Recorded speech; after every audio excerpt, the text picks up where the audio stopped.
জীবনের সগীরা গুনাহগুলো ধীরে ধীরে মাফ হয়ে যায়। জোরে বলুন সুবহানাল্লাহ। আর একটু জোরে বলুন না সুবহানাল্লাহ।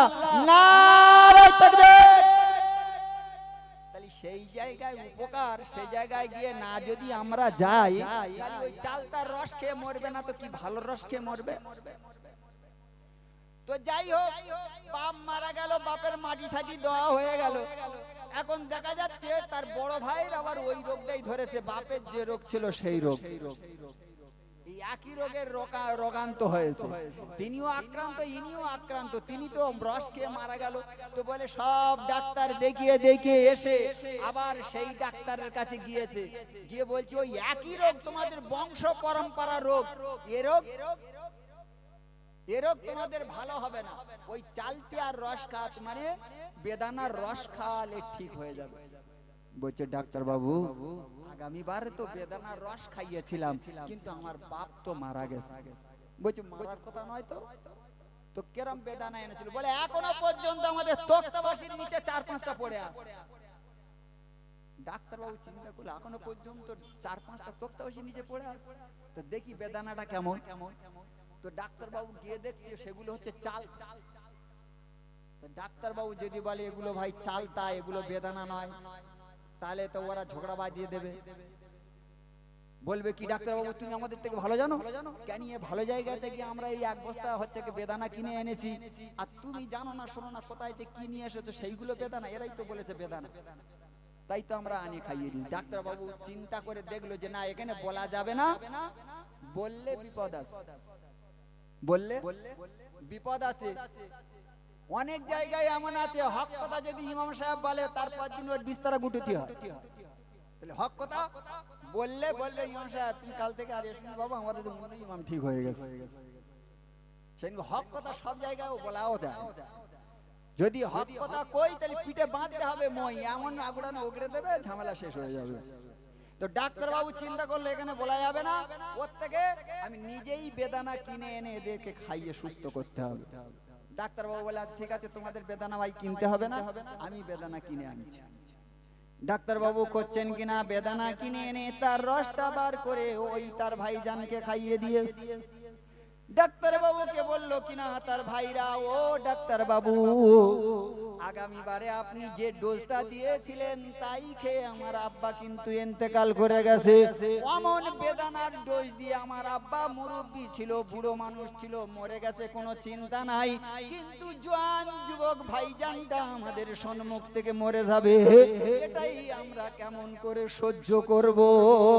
ডাক্তার বাবু আপনি নিজেই গিয়ে বেদানা কিনে নিয়ে এসে আমার ভাইজানকে কিন্তু সুস্থ করতে হবে।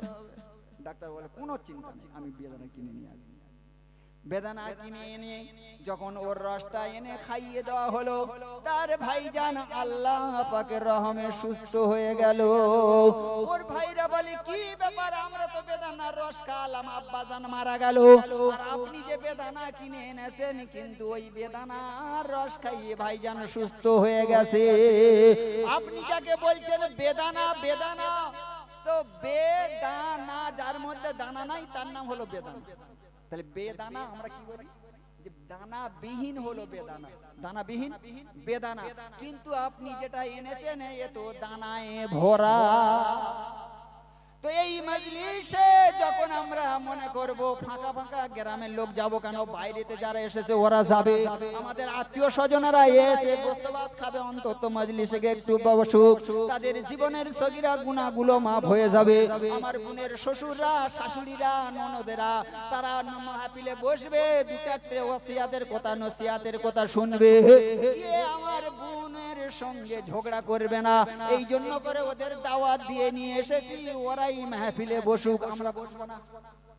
দাওয়াত দিয়ে নিয়েছি শুধু গোশত খাওয়ার জন্য, ওরা একটু হেদায়েতের কথা শুনবে, যে আমার বোনের সঙ্গে ঝগড়াঝাটি আর করবে না, ওরা ভালো হয়ে যাবে। আল্লাহ পাক বললেন কিনা, ওয়া ইবাদুর রহমানুল্লাযিনা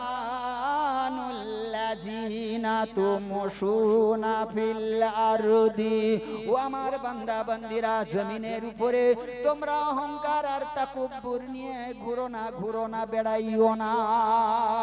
এই আয়াতের সারমর্ম বলার আগে আমি আপনাদের সম্মুখে একটা মিসাল দিতে চাই। মিসালটা হলো, আপনারা অবশ্যই জানেন শুনেছেন বড় বড় বক্তাদের ওয়াজ তো আমাদের পকেটে, তাই না? মনে করছেন আমরা গ্রামের ছেলে, আমরা গ্রামের মানুষ, এনার ওয়াজ কি শুনবো? ফ্রিতে যে জিনিসটা দেয় সেটার কিন্তু কোনো মূল্য থাকে না। আজ আমরা ফ্রিতে ওয়াজ করতে এসেছি, তাই আমাদের মূল্য এরা দেয় না আর এরা জানে না। জানি ফ্রি মৌলভী সাহেবের বক্তৃতা কি শুনবো? 18, 20, 22 হাজার মৌলভী সাহেব নিয়ে আসছি, তাদের বেলা বসবো, এদের বেলা বসে লাভ? এ কথা ঠিক কিনা? এই জন্য করে তো আমরা আসি না আর বসি না। ফ্রির কোনো দাম নেই। ইমাম সাহেব একটা তাবিজ দাও, পয়সা করিনি, তো ইমাম সাহেবের কাছে তাবিজ নিয়ে চালের বাতায় গুঁজে রাখছে, জানে ফের চাইলে ফের পাবো, এ তো পয়সা দিতে হয় না। ফ্রি মালের দাম নাই। তাহলে ফ্রি মালের যদি দাম থাকতো তাহলে অনেক কিছু হয়ে যেত। কারণ একবার হারিয়ে গেলে, খোয়া গেলে ফের আমরা একটা নেব। আজ আমাদের ফুরফুরা শরীফের জমিন থেকে আসছে মাদ্দাজিল্লু আলী হযরতে ওমর সিদ্দিকী, তিনি আসছেন আমাদের এই মেহফিলে, এই গ্রামে, এই পাড়াতে। আমরা তানার কাছ থেকে একটা তাবিজ নেব, কিন্তু মনে মনে করব হুজুরের হাত থেকে তাবিজটা নেব ফ্রিতে কেমন করে নি, অন্তত 500 টাকা দিয়ে দিই। 500 টাকাটা তাবিজ নিলাম, গিন্নিকে বলছি ভালো করে যত্ন করে রাখ, কেননা এই তাবিজটার দাম 500 টাকা। কিন্তু আপনার রাতে ঘুম হয় না, ভয় লাগে না, আয়াতুল কুরসি লিখা দিলেন আর কুল আউযু বিরাব্বিল ফালাক আর নাস লিখে দিলেন হযরতে ওমর সিদ্দিকী রাহমাতুল্লাহ আলাইহি। তিনি এসে আমাদের গ্রামে এসে তিনি ওই তাবিজটা লিখে দিয়ে গেলেন, কিন্তু ইমাম সাহেবের কাছে ওই তাবিজ নেই। তাহলে এটার বেলা ফ্রি, এর কোনো কদর নাই, এই চালের বাতায় গুজে রেখেছে। আর ওই তাবিজটা নিয়ে ভালো করে আলমারির মধ্যে রেখে দিয়েছে, কারণ ওর দাম 500 টাকা।